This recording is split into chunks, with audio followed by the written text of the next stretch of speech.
Hi, welcome to the Yarn and Yarns YouTube channel. My name is Angela and all of the places you can find me should be linked in the description box just below this video.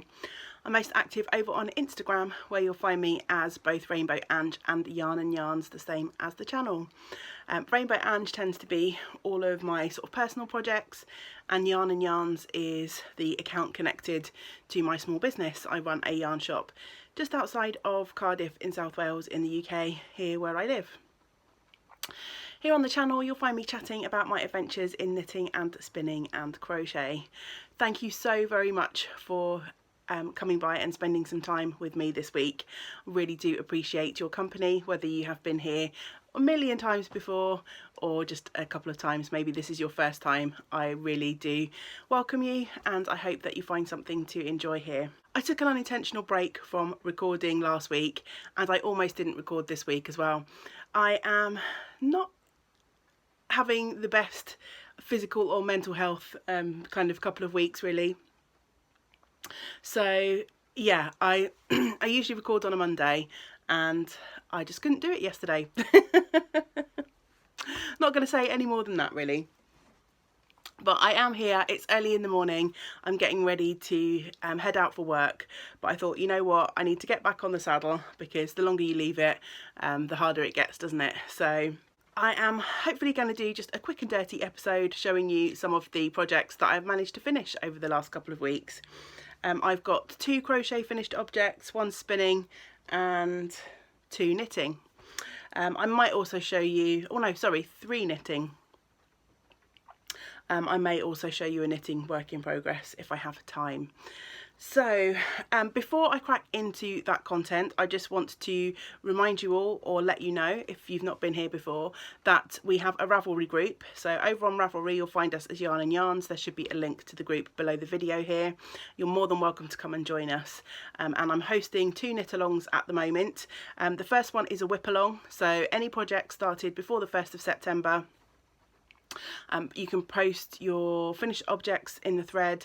There will be prizes at the end of the year. It goes on until the end of the year, so I shall close the threads down on the 31st of December or somewhere around there when I remember. So yeah, any projects that you started before the 1st of September and you want to try and get finished before the end of the year, then please do come and join our whip along. There's a chatter thread for that as well. I'm also hosting the Mount Pleasant knit along, along with the lovely Ellie of Curio Yarns. She has a lovely podcast and also a Ravelry group and an Etsy shop where she sells her lovely hand dyed yarns. And we're both knitting along a Mount Pleasant, which is kind of a cropped t-shirt. And we're inviting you to join along in that with us. It doesn't have to be the Mount Pleasant pattern exactly. Any kind of fingering weight 4-ply t-shirt or short sleeve sweater type garment will be accepted in that knit along, and that one runs until the 1st of December.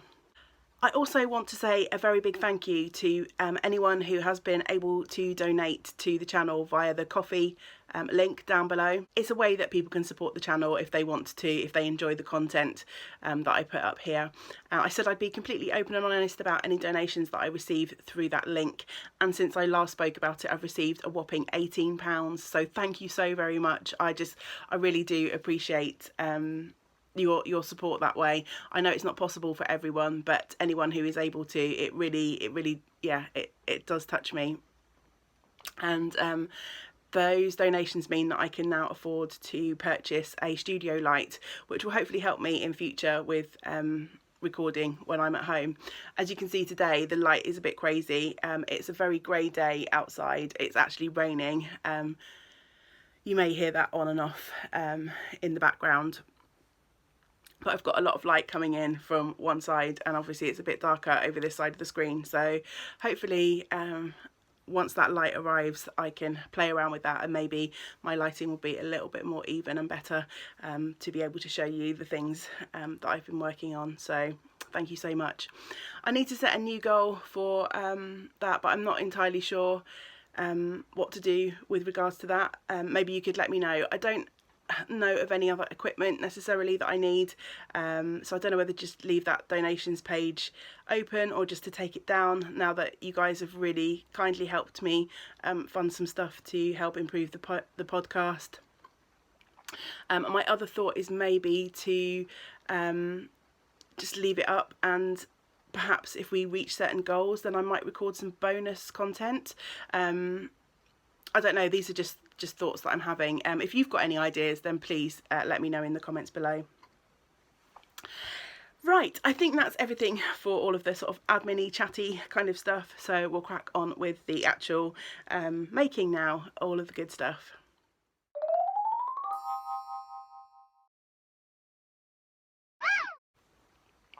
I'm going to start with spinning this week. Spinning is going to be a fairly quick segment. My spinning mojo has been very lacking the last 2 weeks. I've barely sat at my wheel. I've done a little bit of drop spindle spinning. I'm working away on the ashore fibre that I showed off a few weeks ago. You might remember I started spinning that on my wheel, but the wheel and the fibre just didn't want to play together, so I decided to continue to spin the second half of that fibre on my drop spindle. I'm doing a little bit of that every day, and I'm actually fairly close to finishing that, so hopefully that'll be something good for spinning to show off next week. Other than that, I did throw a quick sample onto my wheel probably 2 weeks ago, not long after I recorded last time, and I spun up this little bump of really lovely sort of silver grey. The light's not playing very kindly to show off the colour. It's really sort of blowing this out, but it's a really lovely sort of silvery grey. That's probably a bit better when I hold it back there. Silvery grey colour. From a bag of samples that I purchased from Woolly Knit at Wonderwool. If you have watched this channel for any length of time, you will have heard me going on about this bag of samples, and it's the bag that just keeps on giving. I spent about a tenner on like 3 massive bags of fibre. I'm not entirely sure of the fibre content. I think it's mostly merino, but I was trying an experiment to see if I could spin a fine sort of 2-ply yarn. I really want my ashore fibre to make a shawl. I'm not sure if I've spun it thin enough, but this was kind of an experiment in trying to spin a thin 2-ply, and I do have what would be the equivalent of a sort of fingering weight yarn. You probably won't be able to see that too closely, but I've got a nice fine 2-ply from that little sample. Not sure what this one will grow up to be yet. Maybe I'll chuck it into a gnome or something. But yeah, it'll just live in my little basket of hand spun for now, and I'm sure it will grow up to be something nice one day.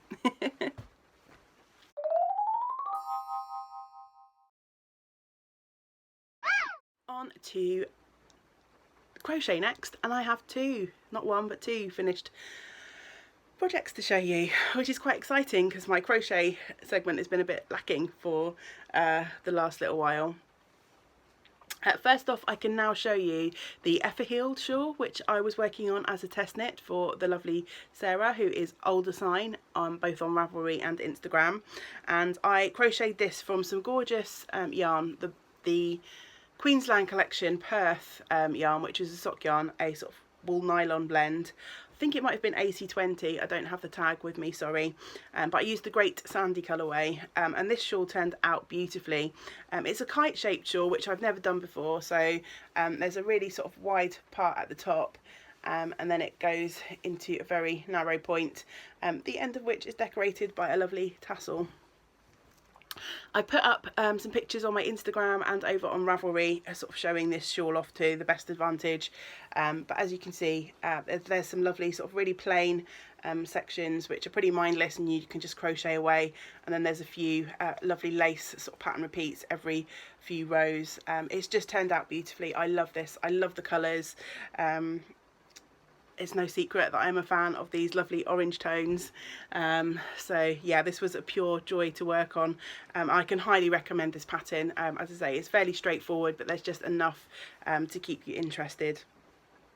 It works really well with a yarn that has sort of like a fairly long pattern repeat, I think. Obviously down at the start here I got some really nice sort of wide stripes going on, and obviously those got narrower as the rows got longer and longer, but I really love the effect. I love this shawl. It's gotten a little bit screwed up. I've just had it in the corner waiting for me to podcast and show it off to you. I think I'm actually going to take this to the shop and display it in the shop because I have this yarn for sale. I think it will make a nice shop sample for a few weeks until it is cool enough to start wearing this. So yeah, I'm really pleased with this. Sarah has some lovely designs, both knit and crochet, so I can highly recommend you going over and checking out her Ravelry designs page.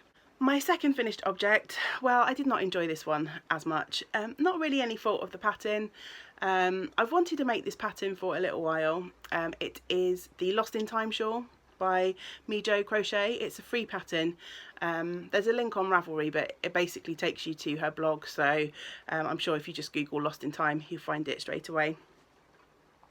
And yeah, this has been on my radar for a while. The pattern's been out for ages, and I was looking for a project to make along while I host my crochet group, which happens in the shop on a Wednesday morning. And I had some yarn that had been hanging around in my sale bucket for a little while, so I just grabbed the yarn and started the shawl. And yeah, this is the finished object, if I can show it to you. So the yarn is a discontinued yarn. It's from a company called Designer Yarns. It's Designer Yarns Sparkles. As I say, it's a discontinued yarn, so you won't be able to get it anyway. But it was this sort of colour changing yarn. Every now and then it had some metallic sort of threads through it. And I enjoyed that sort of effect in the first part of the shawl, where I was kind of like getting almost complete rows from the metallic-y threads. Then as I worked down, I was only getting like little sections of the metallic thread every now and then. And towards the end, the rows were getting really long, and yeah, I just didn't really enjoy it. As I say, nothing really against the pattern, it just wasn't for me. And originally when I started this in these colours, I thought, oh well, I'll make this to use the yarn up, and then I'll make another one probably down the line for myself in something that I would consider to be more wearable for me. Nothing wrong with these colours, I actually like the colours, but I just wouldn't wear this particular one. However, I'm not going to make another one.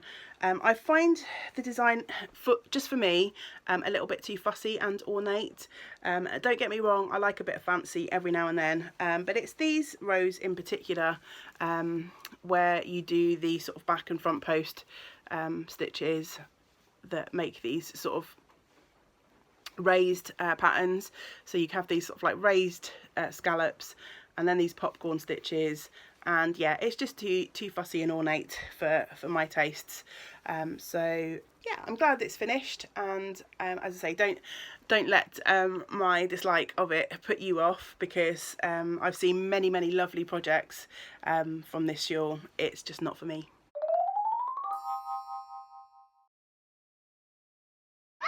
And on to knitting. I have, yeah, 3 kind of finished objects to show you. The first finished object is actually 5 finished objects.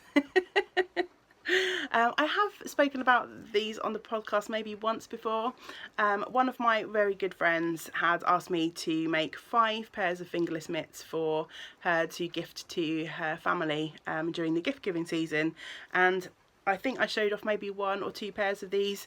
They are now all finished. So she picked out the yarn and I just knit these up. They were fairly quick knits. I have to say, by the time I'd made 5 pairs of them, I was getting a little bit fed up. But they are done, and hopefully she will be pleased with them. She was meant to come and collect them last week, but she wasn't very well. So hopefully she'll be collecting them at this week at some point. So the first 2 pairs that I made were from Rowan Hemp Tweed DK, which is sadly now a discontinued yarn. So there's this lovely mustard. Oops, that's not the hemp tweed, sorry. This one is the hemp tweed. So there's this mustard and this lovely duck egg. So those were the first two that she picked out. And then for the other three, she went with some felted tweed, another yarn from Rowan. So I've got this lovely sort of charcoal grey, the sort of navy blue, and then this lovely sort of lilac-y pinky kind of colour. This one's quite a sort of different colour. It's not showing up. That's a bit better. So yeah, I used the Sarah, I think it's called Sarah Basic Fingerless Mitts. There'll be a link to my project page below, which will then take you over to the pattern page. It's a free pattern on Ravelry, really simple. After the first pair, I had the pattern memorised and was able to just work away on the rest. So they look really cute, I think, stacked together, and hopefully she will be pleased with those. Next up, I finished my drifter shawl, which was very close to being a finished object last time I recorded. So I will hold that up for you the best that I can. So this is a pattern by Tammy Gore, and it starts in a sort of narrow point. It's an asymmetric shawl, and you come out to sort of a wide edge at the end. And last time I was chatting to you, I mentioned that I had run out of the main colour yarn. Both of these yarns were sent to me by my lovely friend Jeanette. Hi Jeanette, if you are watching. This gorgeous sort of brown colour with the raspberry sort of speckles was a yarn that Jeanette told me she dyed herself, and the orange is from Easy Knits UK, and it was in their Leaf Crackle colourway on their Cherish base, which is an MCN base. I imagine this yarn was also MCN because it's very soft and lovely. So yeah, I had knit all the way down to here last time we spoke, and I'd run out of the main colour yarn for the final stripe. So I decided to stripe in a mini skein that I had from Miranda, who is one of our local indie dyers here in Cardiff, and this is in her Smelly Cat colourway, so it's from her Friends collection, Friends Inspired Yarn. As you can see as I'm holding it up, there is a difference. This is more brown and it's got lots of darker speckles in it, but I think it tones in quite nicely. It's one stripe at the end, and I think once it's on and wrapped around, it's not going to be that noticeable.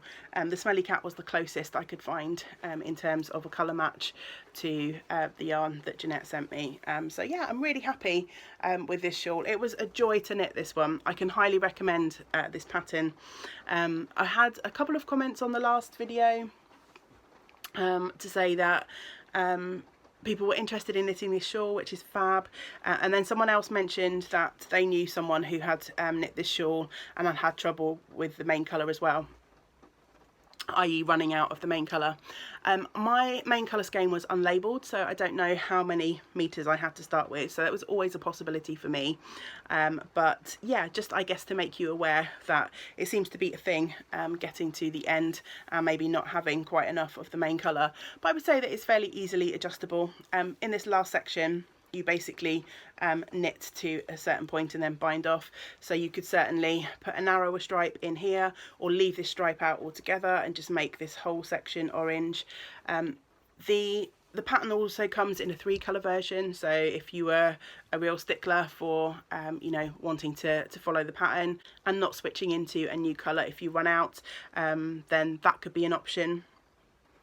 I think another option, someone asked me about it, and another thing that I suggested is when you back down here, when you do the section where you increase out to the widest point, you could do a few less increases if you were worried about the amount of yarn that you had.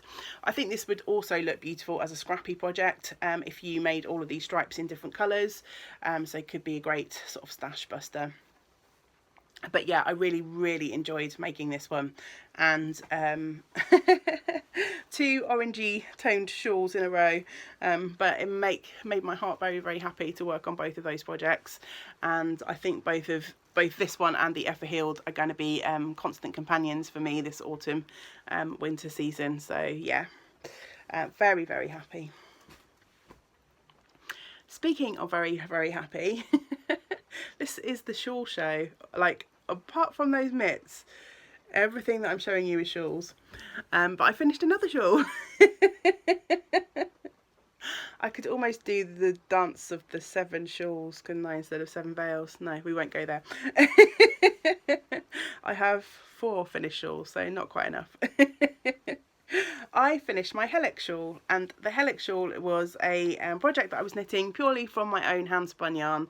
So I guess this is kind of an extension of the spinning section as well.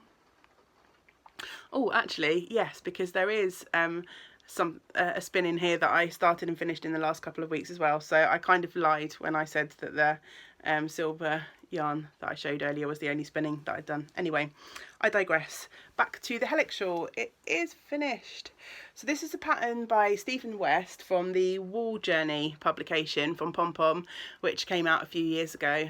Wool Journey was a small pattern booklet from Pom Pom Press, as I say, a collection of patterns from different designers based on Shetland Isles, or inspired by Shetland Isles, I believe, if I remember rightly. I don't have the book in front of me. Ill prepared as usual, sorry. But yeah, Stephen West had this really simple shawl in that book, and the reason I was attracted to that shawl for my hand spun was because he was actively encouraging you to use like different weights of yarn and different colours to make sort of a scrappy shawl, and I thought the different weights would be perfect for experimenting with my hand spun, which I've got some of my very first hand spuns in here which are quite thick. I've got some which are quite thin. I've got some bits that, you know, are a bit sort of slubby here and there, some which went really thin here and there. So yeah, I thought it would be the perfect one to play with all of those kind of hand spun textures, and I love this shawl so much. It turned out lovely. This is actually the small version of the shawl, if you can believe it. There is another version which is more like a schlanket, where you carry on out to, I think, about 600 and something odd stitches. But yeah, I was ready to be done, and I think this is big and cozy enough without needing to kind of go to that extra size. I've got plenty of fabric around, so yeah, I think going any bigger would have been a little bit overkill, and I probably wouldn't have used it. Whereas this, I can definitely see me wearing cozied up under my autumn winter jackets. So yeah, there's lots of hand spun yarn in here. I got last time I showed you this, I was around about here, and I knit down a couple of sections, and then I decided that the shawl needed another pop of orange. I've got this really sort of yellowy peachy orange up here, but then I decided I wanted some more orange before I cast off. So this yarn here is another one from that Woolly Knits bag that I spun up in the last couple of weeks before I carried on. I just threw it on the wheel quickly, did a reasonably thick 2-ply, so that I could get another stripe in this shawl before it's finished. I love the little picot bind off at the end. It's a really, really cute detail. So yeah, my Technicolor Dream shawl, I'm calling this. Some of the colours are a bit clashy. As I say, some of the yarn is not perfect, but yeah, I love it. I wish you could feel it, because this one, the garter stitch is so thick and squishy in this hand spun yarn. It's just a joy. Okay, I think I've got time to show you just one work in progress, just to round things off. I've been working on a few different things on and off, but I haven't made significant progress really on anything apart from this project. This is my mindless round and round knitting. It's the sock tube that I started from the gorgeous autumnal sock blank that I had in my stash from Gail's Art. I was very lucky to win this on another podcast a few years ago, and it's been languishing in my stash, one of those kind of too special to use skeins. So I finally decided to, can you hear that rain? You probably can. It's distracting me. So I finally decided to dig this out and actually use it, and inspired by the lovely Lee, who has the Luli Etsy shop podcast Ravelry group, I have cast on a sock tube. So last time you saw this tube, it was down here, and I have knit away. This has been really good for me, this project, over the last couple of weeks. It's kept me knitting when I otherwise haven't really felt in the mood. Just nice round and round, and the colours are stunning, absolutely stunning. So I'm over halfway now. So I showed you what I have left of the blank, And basically I'm going, well, I'll show you on here, I'm going to knit until I hit this last colour change, and then I'm going to put in another cuff, and then I will cut this tube up and hopefully make 2 pairs of socks at least from this tube. I have in mind to make sort of like my standard pair of socks, a short pair of socks, and then maybe some wrist warmers. Last autumn winter I got into the habit of wearing just like some wrist tubes, so basically it's not going to be ideal to show this, but and not as big as this, but I had like some little stockinette sort of wrist warmers, and I found they really were great for keeping my hands warm without wearing gloves.